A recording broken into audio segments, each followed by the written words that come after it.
Hello students, welcome to RT academy.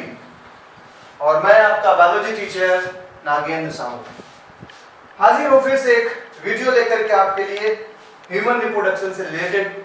जैसा कि last video से भी हम लोग देखते चले आ रहे हैं, हर एक टॉपिक का बढ़िया सा प्रेजेंटेशन।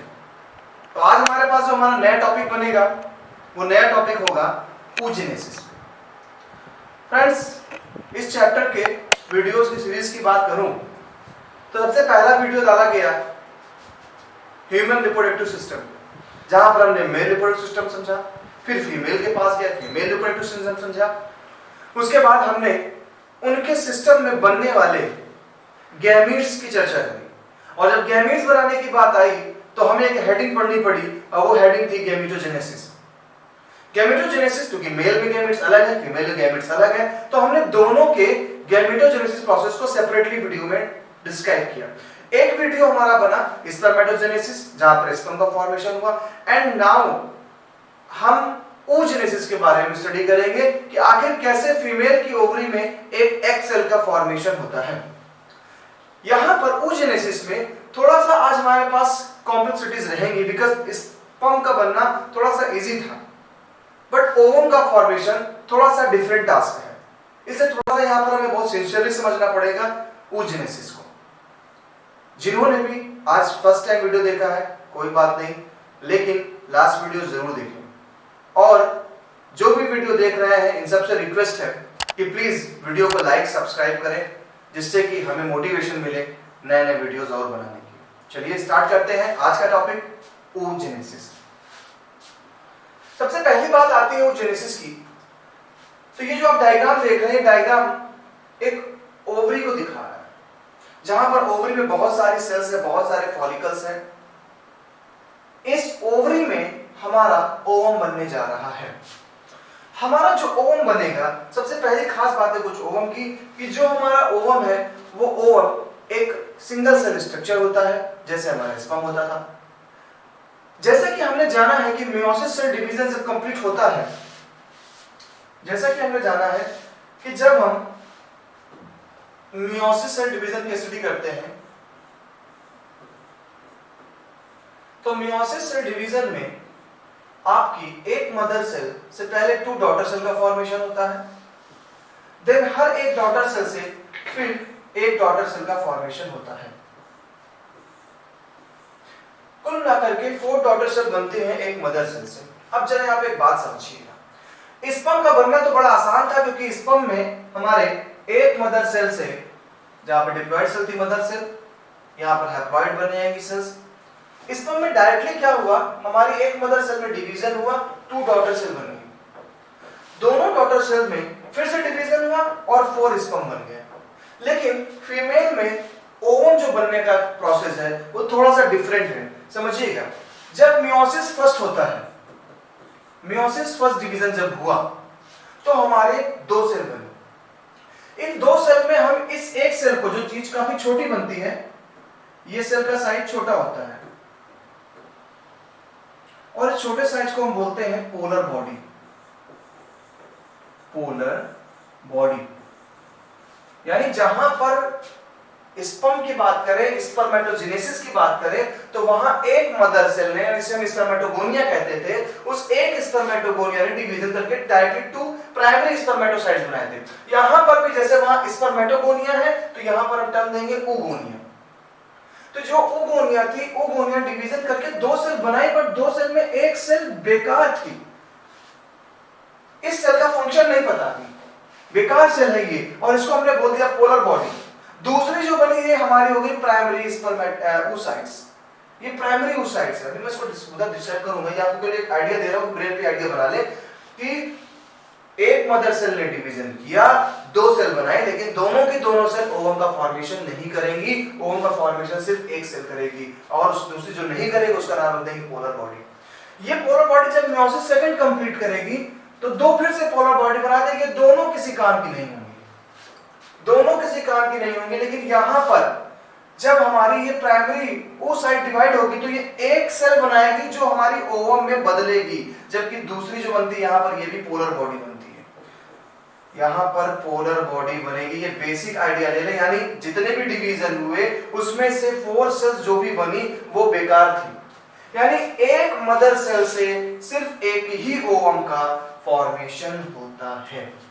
इसको बताने के पीछे एक राज था कि आपसे क्वेश्चन पूछा जाएगा कि 100 स्पर्म्स को बनाने के लिए कितने स्पर्मेटोगोनिया चाहिए। आपका जवाब होगा 100 बनाने हैं, 1 से 4 बनते हैं तो 25 अगर सेल ले लेंगे, 25 मदर सेल होंगे तो हर एक सेल से 4 बनेगा, 25 का 4 से मल्टीप्लाई कर दिया, 100 बन गया। चलिए वहां से आएगा।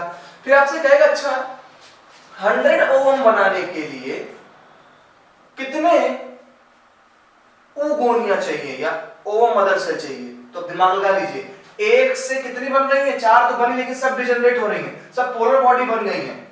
बना कितना है, एक ने सिर्फ एक ओवम को बनाया है, इसलिए आपका आंसर होगा 100। अगर 100 ओवम बनानी है तो 100 ओवम मदर सेल चाहिए, 100 oogonia चाहिए, इसलिए मुझको बताना पड़ा। याद रखिएगा, सारी सेल नहीं ओवम बनाएंगे, सिर्फ एक सेल ही ओवम बनाती है। बाकी हमारी फर्स्ट पोलर बॉडी बनी, फिर जब बनेगी नेक्स्ट तो सेकंड पोलर बॉडी बन जाएंगी, और इस तरीके से ये डिजनरेट भी हो जाती है और कोई बेसिक फंक्शन भी नहीं है। चलिए अब आते हैं अपनी पेज पे। तो सबसे पहली बात आती है कि oogenesis है क्या। तो oogenesis क्या है, ओवम का फॉर्मेशन और ओवम का मैच्योरेशन। ओवम का फॉर्मेशन एंड ओवम के मैच्योरेशन को हम बोलेंगे oogenesis। It takes place in graafian follicle. बहुत से लोग फॉलिकल में कंफ्यूज होते हैं, फॉलिकल क्या चीज होती है। देखिए फॉलिकल क्या है, छोटी छोटी सेल्स का ग्रुप होता है, छोटी छोटी सेल्स का ग्रुप है, और इसे हम बोल देते हैं क्या, फॉलिकल। फॉलिकल बहुत सारी है, मैं फॉलिकल को एक अलग पेज में दिखाऊंगा आपको कि फॉलिकल्स कैसे बन रहे, प्राइमरी फॉलिकल, टर्शियरी फॉलिकल। तो आपके फॉलिकल और दिमाग से चीजें हटा दूंगा। थर्ड पॉइंट कहता है, तो यहां पर आपने ये याद रखना है कि जब हमारी ओवम मैच्योर हो जाएगी तो वो मैच्योर किस फॉलिकल से बनके निकलेगी, तो वो ग्राफियन फॉलिकल से बनके निकलेगी।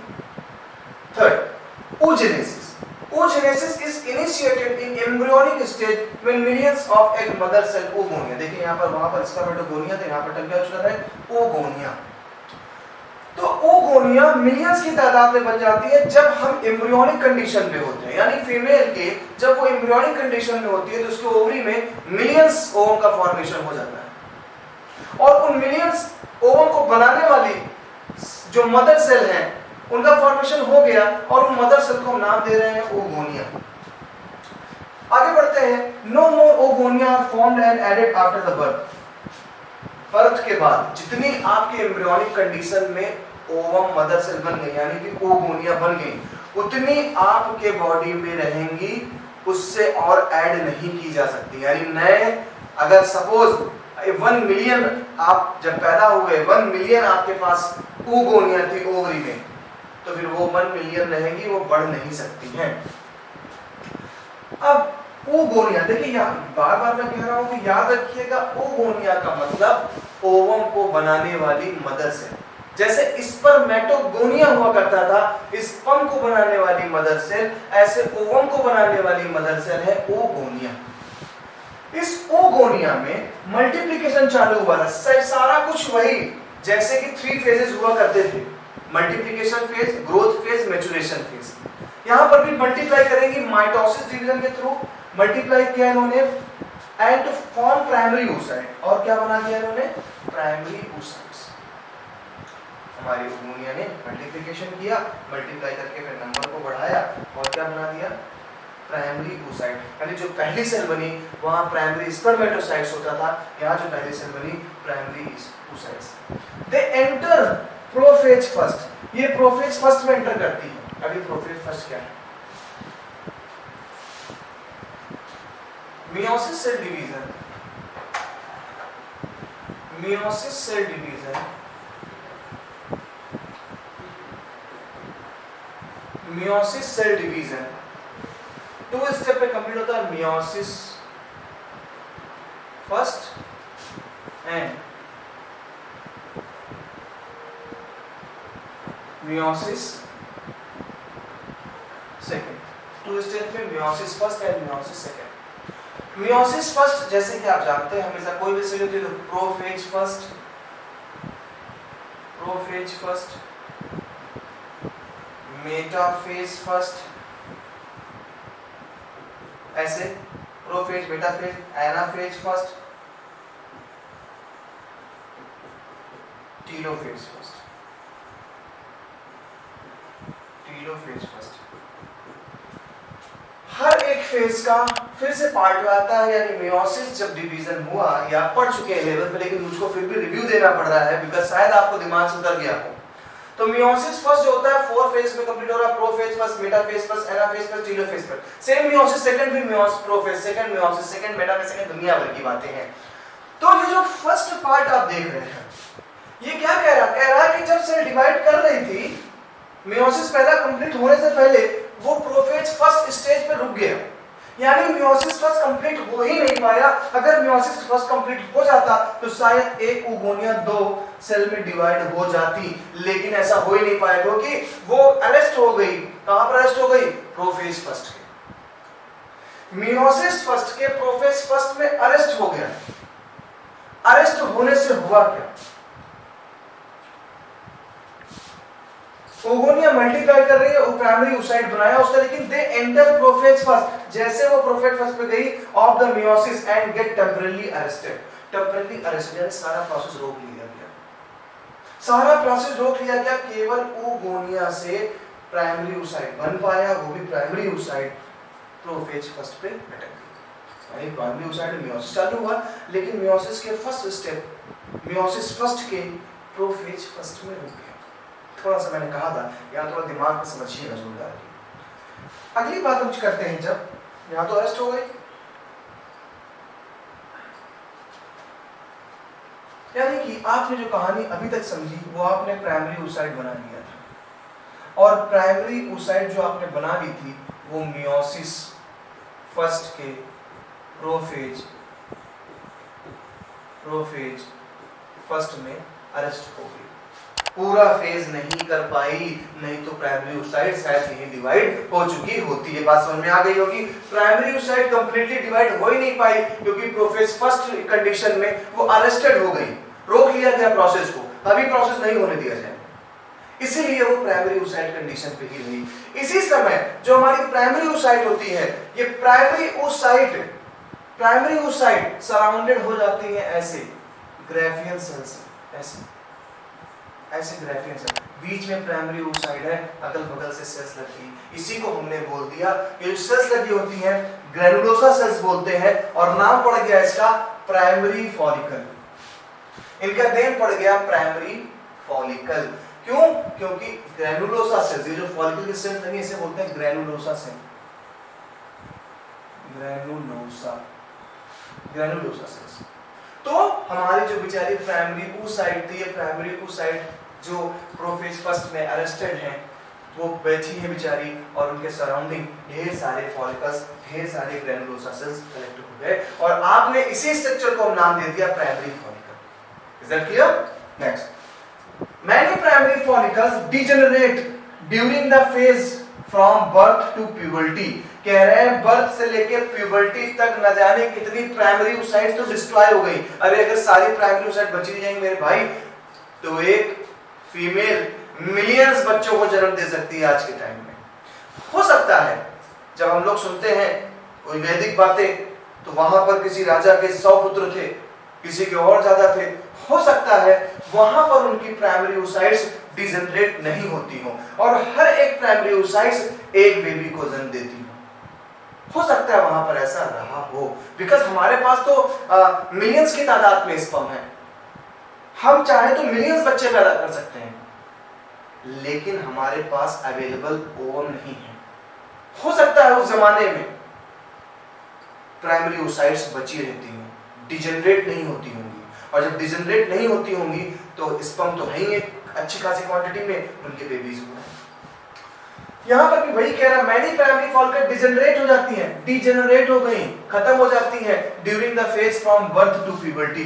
बर्थ से प्यूबर्टी तक में बहुत सारे इंसिडेंट होते हैं, बॉडी में चेंजेस होते हैं, उस कारण हमारे क्या हो गए, कई सारे प्राइमरी oocyte डिस्ट्रॉय हो गई।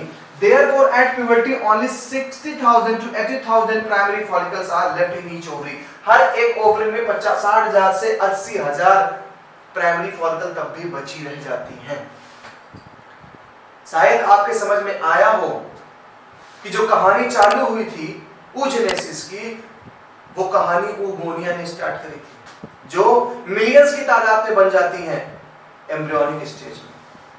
उन oogonia ने मल्टीप्लिकेशन करके जो सेल्स बनाई उसको प्राइमरी oocyte नाम दिया, और प्राइमरी oocyte प्रोफेज फर्स्ट में अरेस्ट हो गई। नहीं तो 2 सेल बन जाती, प्राइमरी oocyte तो 2 बन जाती ना, लेकिन बनी क्या? एक ही। क्यों एक बनी? क्योंकि अरेस्ट हो गई प्रोफेज फर्स्ट में। सारे फेज कंप्लीट नहीं हो पाए। फेज जब तक कंप्लीट नहीं होंगे तब तक डिवीजन नहीं होगा।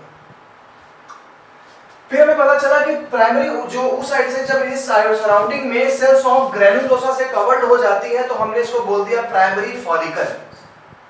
क्या बोला? Primary follicle. फिर कह रहा प्राइमरी फॉलिकल डिजनरेट हो जाती हैं, केवल 60,000 to 80,000 प्राइमरी फॉलिकल्स बचती हैं जो आगे प्रोसेस करेंगी। चलिए आगे देखते हैं क्या बात होती है। देखिए ये डायग्रामेटिकली रिप्रेजेंटेशन दिया है कि सबसे पहले देखिए वो oogonia थी, वही oogonia माइटोसिस डिवीजन करके क्या बना रही? प्राइमरी oocyte बना रही है। अभी प्राइमरी oocyte कंप्लीट नहीं हुआ, इसलिए दोबारा से क्या लिख दिया गया? Primary oocytes। क्यों? क्योंकि यहीं पर अरेस्ट हो गई है, वो यहीं पर अरेस्टेड है। किस फेज में? प्रोफेज के फर्स्ट फेज में अरेस्टेड है, इसीलिए प्राइमरी oocyte से प्राइमरी oocyte ही बनी ग्रोथ करके। फिर ये प्राइमरी oocyte मियोसिस डिवीजन करेगी और बनाएगी secondary oocyte and first polar body. ये देखिए ये हमारी oogonia है, oogonia है। मल्टीप्लिकेशन करके oogonia ने अपने नंबर को बढ़ाया और इसी में हमने सेल्स को बोल दिया primary oocytes। In primary oocytes ने देखिए साइज ग्रोथ किया, बड़ा किया, साइज काफी बड़ी हो गई, लेकिन अभी भी नाम रखा है प्राइमरी oocytes क्योंकि यही प्रोफेज फर्स्ट में भी ये अरेस्टेड है, अभी ये डिवीजन पूरा नहीं कर पाई, इसलिए प्राइमरी oocyte ही रह गई। लेकिन आप देख रहे हैं जैसे प्रोफेज कंडीशन खत्म हो गई, सारा प्रोसेस पूरा हो गया, मियोसिस फर्स्ट डिवीजन जैसे कंप्लीट हुआ, एक सेल से 2 सेल बनी। दूसरी वाली देखिए छोटी, इसी को बोलते हैं फर्स्ट पोलर बॉडी। ये है फर्स्ट पोलर बॉडी, ये बन गई आपकी फर्स्ट पोलर बॉडी जो स्मॉल है, बेकार है। जबकि दूसरी जो बनी इसका नाम हमने क्या रख दिया? Secondary oocyte। अभी क्या बन गई? Secondary oocyte। बात समझ में आ रही है? प्राइमरी oogonia कहानी चालू हुई, प्राइमरी oocytes बनी, प्राइमरी oocyte अरेस्ट कर दी गई, इसलिए वो डिवाइड नहीं कर पाए। लेकिन जब प्राइमरी oocytes में मियोसिस डिवीजन हो गया, मियोसिस डिवीजन पहला कंप्लीट हुआ, तो एक मियोसिस से 2 सेल बनी, एक का नाम फर्स्ट पोलर बॉडी, दूसरा जो बड़ी साइज थी उसका नाम दिया सेकेंडरी oocyte। सेकेंडरी oocyte के देखिए यहाँ पर मियोसिस फर्स्ट कंप्लीट हुआ। ये कब होता है? ओव्यूलेशन के पहले हो जाता है, यानी ओवम अभी रिलीज नहीं हो रही है ग्रेफिन फॉलिकल से, अभी अंदर ही है, अंदर ये हो गया कार्यक्रम, मियोसिस फर्स्ट कंप्लीट हो गया। मियोसिस सेकंड कब कंप्लीट होता है? यानी अभी आपने सिर्फ एक सेल से 2 सेल बनाई, हमें तो 4 चाहिए थी, मियोसिस सेकंड तक कंप्लीट होगा। मियोसिस सेकंड तक कंप्लीट होगा जब फर्टिलाइजेशन की बात आ जाएगी, यानी during fertilization meiosis second complete हो रहा है। देखिए कितनी कॉम्प्लेक्सिटीज हैं स्पर्मेटोजेनेसिस के कंपैरिजन में, सीधे सीधे वो नहीं बन रही है, बहुत सारे नखरे हैं। तो सेकेंडरी oocyte बन करके इस कंडीशन पे ये दोनों सेल एक साथ बनी रहती हैं, ये दोनों एक साथ रिलीज हो जाती है। और जब इसके अंदर स्पर्म एंटर करता है फर्टिलाइजेशन के लिए, जब स्पर्म इसके अंदर एंटर करता है तब ये सेकेंडरी oocyte डिवाइड होती है और ये बनता है ओवम। रियल में ये बनता है ओवम और यहीं से हमारा स्पर्म फ्यूजन करता है। तो इस तरीके से थोड़ी बड़ी कॉम्प्लेक्सिटी रही इसमें, स्पर्मेटोजेनेसिस से थोड़ा कॉम्प्लेक्स रहा है। ये आपकी प्राइमरी फॉलिकल्स थी। प्राइमरी फॉलिकल का मतलब क्या था? इसमें प्राइमरी oocytes थी, प्राइमरी oocyte। प्राइमरी oocytes ने बनाया प्राइमरी फॉलिकल्स। ये देखिए ग्रैनुलोसा फॉलिकल्स में लगे हुए हैं और ये हमारे बीच में प्राइमरी oocyte पड़ी हुई है। सेकेंडरी फॉलिकल में क्या होगा? सेकेंडरी फॉलिकल में ये सेल्स की लेयर और डेंस हो जाती है। देखिए प्राइमरी फॉलिकल्स में a layer of granulosa cells surrounding a primary oocyte, एक लेयर हो गई। अब जब मोर लेयर्स ग्रैनुलोसा की सराउंडेड हो गई तो इसी पे हमने क्या बोल दिया? Secondary follicle. अभी तक सिंगल लेयर थी, सिंगल लेयर है तो आपने बोला सर ये प्राइमरी फॉलिकल थी। अभी डिवीजन नहीं हो रहा है कहीं पर, अभी सब प्राइमरी oocytes में ही चल रहा है ये सब चीजें, अभी कोई डिवीजन नहीं हुआ है। केवल फॉलिकल्स की नंबर बढ़ जाने के कारण, उनके लेयर्स के नंबर बढ़ जाने के कारण हम उसे प्राइमरी बोल रहे हैं, सेकेंडरी बोल रहे हैं, टर्सरी भी बोलेंगे, ग्राफियन फॉलिकल भी बोलेंगे। 4 फॉलिकल दिख रही हैं, primary, secondary, tertiary and Graafian follicle. 4 follicles are there. First is primary, secondary, tertiary and graphian. And what is the basic difference between them? So primary follicle में single layer, more layers are present in secondary follicle. Tertiary follicle की क्या खास बात है? आपसे question पूछा जाएगा board में, what is the characteristic of tertiary follicle? तो टर्सरी फॉलिकल में देखिए आपको बीच में ये दिख रहा है, कुछ कैविटी जैसी दिख रही है। ये एक फ्लूइड फिल्ड कैविटी होती है और इस फ्लूइड फिल्ड कैविटी को नाम देते हैं एंट्रम। ये नोटेबल पॉइंट है, नोट करिएगा। फ्लूइड फिल्ड कैविटी का नाम होता है एंट्रम। सारी लेयरें वही थी, कुछ खास नहीं बदला। अंदर हुआ क्या? अंदर एक खाली कैविटी, एक वैक्यूल जैसा बन गया और उस वैक्यूल में फ्लूइड फिल्ड था और इस फ्लूइड फिल्ड वैक्यूल का जो नाम पड़ गया वो नाम है एंट्रम। तो antrum is a fluid filled cavity which is characterize tertiary follicle.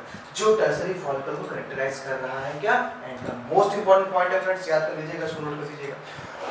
देखिए नेक्स्ट क्या हुआ।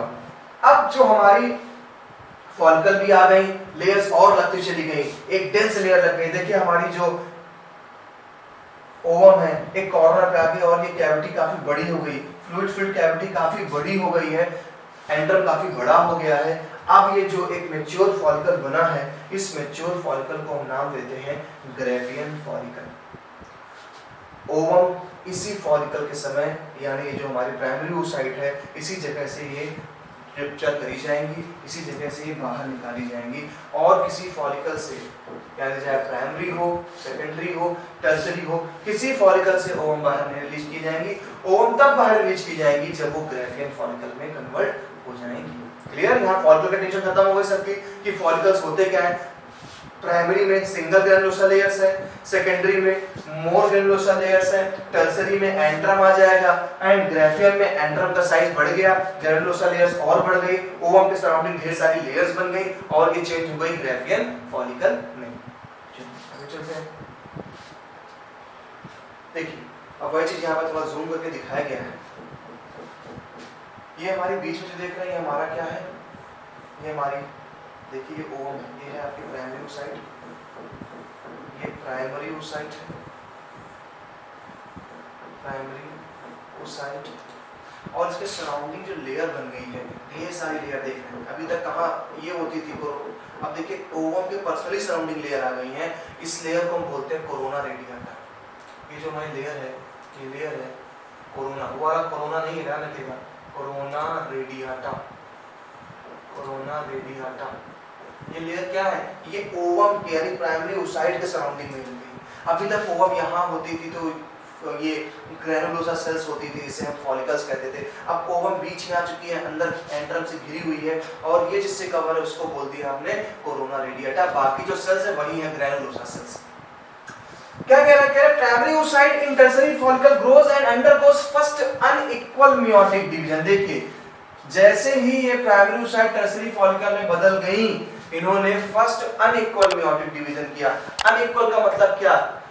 एक छोटे साइज की सेल, एक लार्ज साइज की। छोटे साइज को आपने क्या बोला था? First polar body. देखिए फर्स्ट अनइक्वल मेयोटिज्म ऑफ क्या बना? हैप्लॉइड। हैप्लॉइड तो बनना ही है क्योंकि जब भी मेयोसिस डिवीजन कहीं पर होता है तो क्रोमोसोम नंबर हाफ हो जाते हैं। तो हैप्लॉइड सेकेंडरी oocyte बन गया। अभी तक प्राइमरी oocyte था। Before completion of prophase first क्या था?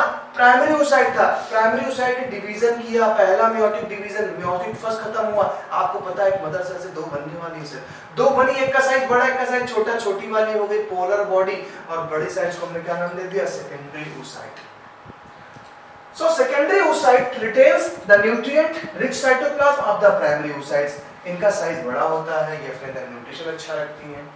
It's unknown that whether the first polar body divide further or degenerate. ये बताया गया कि फर्स्ट पोलर बॉडी जो बनी, भाई 2 सेल बन गई, एक बड़ी सेकेंडरी oocyte, छोटी पोलर बॉडी। कह रहे हैं ये पता नहीं है लोगों को कि इसमें डिवीजन होता है या ये डिजेनरेट हो जाती है। इनका कोई फंक्शन नहीं पता है किसी को क्या होता है। तो आप पता करिए, साइंटिस्ट बनिए।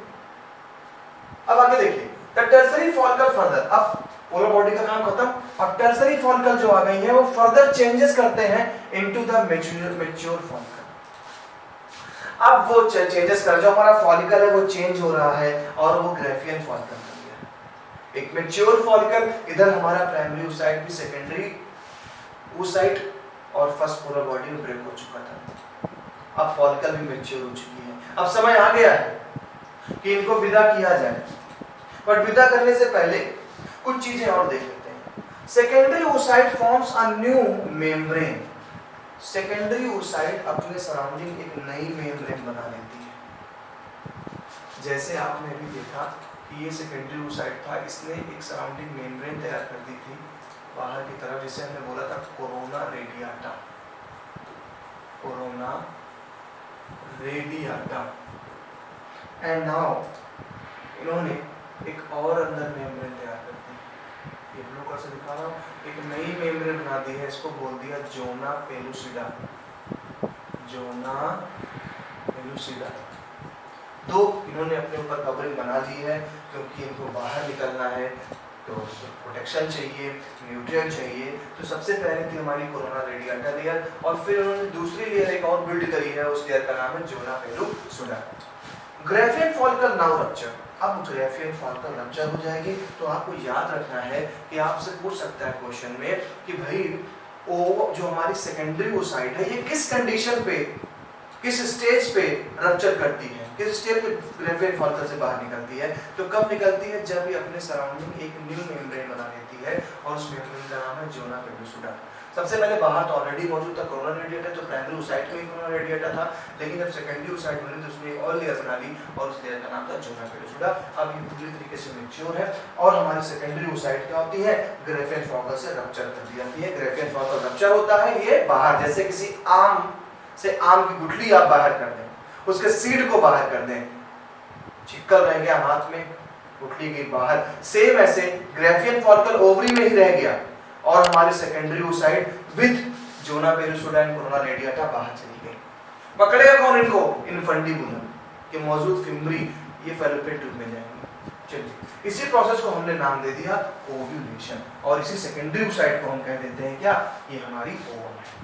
तो जो सेकेंडरी oocyte बना उसको हमने ओवम बोला, और हमारा जो फॉर्मेशन हुआ या जो हमने रिलीज किया ओवरी से ओवम को, हमने इसे नाम दिया ओव्यूलेशन। ये देखिए एक बढ़िया सी ओवम आपको दिखाई जा रही है, क्लियर कट है ओवम हमारे। देखिए वही लेयर है जोना पेलुसिडा, जो लेयर हमारी सेकेंडरी oocyte ने तैयार किया था। देखिए सेकेंडरी oocyte ये हमारा है, जहाँ जो न्यूक्लियस दिखा है ये क्या हमारा? ये सेकेंडरी oocyte है,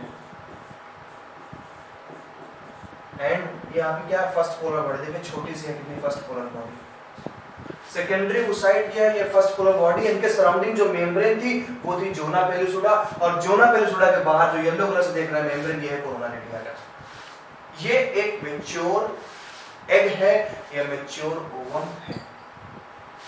वही theoretical spherical and non motile होती है। मोस्टली देखा गया कि फीमेल गैमेट नॉन मोटाइल ही होता है। साइज इनका इन कंपैरिजन टू स्पर्म बड़ा होता है, बिकॉज स्पर्म को अपना डीएनए यहाँ पे डालना होता है, और ये अपना डीएनए यहाँ पर न्यूक्लियस डाल देता है, इसलिए इसका साइज बड़ा होना क्या है? बहुत जरूरी है। साइज छोटा होगा तो स्पर्म जा नहीं पाएगा, साइज बड़ा है इसलिए स्पर्म अंदर एंटर कर जाते हैं। तो साइज इनका है 0.2 mm in diameter. Ovum has 3 membrane. मैंने बताया आपको, पहला प्लाज्मा मेम्ब्रेन पाई जाएगी, यहाँ पर ये अटैच्ड एक प्लाज्मा मेम्ब्रेन है, अटैच्ड प्लाज्मा मेम्ब्रेन है। इसके बाहर जोना पेलुसिडा है, और उसके बाहर आपका कोरोना रेडियाटा है। ये एक स्ट्रक्चर है हमारे मैच्योर ओवम का, देख लीजिए ध्यान से, अपने दिमाग में बैठा लीजिए। एक मैच्योर ओवम जहाँ पर अंदर सेकेंडरी oocyte पाई जा रही है, और एक फर्स्ट पोलर बॉडी। अभी पूरी तरीके से डिवीजन कंप्लीट नहीं हुआ, क्योंकि सेकेंडरी oocyte जब डिवाइड होगी तब बनेगा हमारा कुछ और खास चीज। चलिए आगे। अब ये जो सेकेंडरी oocyte आपने देखा था, वो सेकेंडरी oocyte जब स्पर्म एंटर करेगा तब सेकेंडरी oocyte भी डिवाइड हो जाएंगी, और वहीं जब डिवीजन चल रहा होगा तो हमारा डीएनए जाकर के उससे अटैच हो जाएगा, और डीएनए दोनों को हम लोग पेयरिंग कर लेंगे। 46 डीएनए पूरे पहुंच जाएंगे, क्योंकि हैप्लॉइड यहाँ पर भी हो गई सेकेंडरी oocyte, क्योंकि मियोसिस सेल डिवीजन था। हैप्लॉइड उधर, एन उधर और एन स्पर्म का, दोनों का मिलकर के हो जाएगा क्या, कंप्लीट और डिप्लॉयड कंडीशन बन जाएगी। देखिए यहाँ पर डिफरेंसेस दिए गए स्पर्मेटोजेनेसिस एंड oogenesis में। डिफरेंस क्या है, अकर्स इन टेस्टिस, कोई बात नहीं, occurs in ovary. Limited growth phase होता है, लिमिटेड ग्रोथ फेज हो रही है, लिमिटेड ग्रोथ फेज हो रही है कि ग्रोथ बहुत ज्यादा नहीं होगी।